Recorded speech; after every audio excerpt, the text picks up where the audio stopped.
Open letter to Therian Quadrobics content creators. June 9, 2023. In the past few years, the Therian community has seen an exponential increase in the amount of Quadrobics content. The vast majority of this comes from TikTok. I have commented on this phenomenon several times before, and to be honest, I wasn't planning on doing so again. But recently, I came across several of these videos being shared outside the community. The accounts who shared them, as far as I could tell, were not run by Therians, or have any kind of connection to the Therian community in any way. This deeply frightened me. As far as I could tell, this is becoming less and less uncommon as time goes on. I feel as if I have no choice but to address the creators of this content directly. Before the message of this letter gets misconstrued, allow me to be clear. It's not the Quadrobics I have a problem with, nor is it the masks, nor that one, and, on pause, usernames. What I have a problem with is the misrepresentation and minimization of therianthropy as a whole. I also wish to make it clear that the purpose of this letter is not to throw shade, call out, or cancel the creators of this content, either as individuals or as a whole group.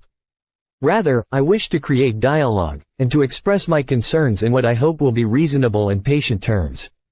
As big as the Therian community may seem from an inside perspective, in terms of the general public, therianthropy as an identity is still relatively unknown, in comparison to, for example, the LGBTQ+ community.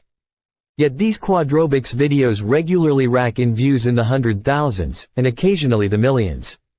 Of these viewers, I would guess that a decent portion of them are not Therians, or possibly don't even know what therianthropy is. This is what concerns me. As those who may not be very well educated on what therianthropy is see more and more of this content, they may be more susceptible to developing misconceptions or stereotypes about therianthropy. I can't help but bring up the powerful 2009 TED Talk called "The Danger of a Single Story," given by a woman named Chimamanda Ngozi Adichie. The central idea of her speech is the negative effects that a minimized narrative, or as she puts it, a single story, has on a specific group of people. In her own words, the single story creates stereotypes. And the problem with stereotype is not that they are untrue, but that they are incomplete. They make one story become the only story. This is what I fear will happen to the Therian community. Even outside of a content creation standpoint, minimizing the entirety of the Therian identity and experience down to wearing masks and doing Quadrobics is a misrepresentation that I consider to be harmful in and of itself. But when the popularity both within and outside of the Therian community is added back into the equation, the potential for harm done to Therians and the community at large increases significantly. The more the general public is exposed to this one-dimensional portrayal of therianthropy, the more likely it is for this single story to become the only story in the eye of the general public, which creates a breeding ground for harmful misconceptions. This is even more concerning when you consider the fact that many users of this platform are younger kids, who can be more easily impressionable. My concerns grow even larger when the effect on other Therian-related content is considered. My biggest worries are for the creators of educational content, and other media which provides a more holistic view of our identities.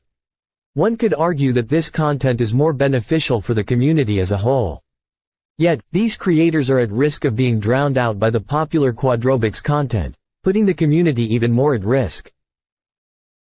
If I have said anything in this letter which comes off as rude, passive-aggressive, or accusatory, I ask for your forgiveness. I wish to reiterate, it's not the content itself that I have a problem with. Rather, I'm more concerned about the unintended consequences of this content. My intentions are absolutely not to diminish the value of this content. I'm not asking any of these creators to remove their content from online, or cease posting their content, or anything of that matter. My only wish is to express my concerns and hopefully spark dialogue. Most sincerely yours, Talviyö. P.S. This letter will be publicly available for download from Google Drive. If any open responses to this letter are written, please tag me in them. Any closed or direct responses can be sent to talviyö@therian@gmail.com.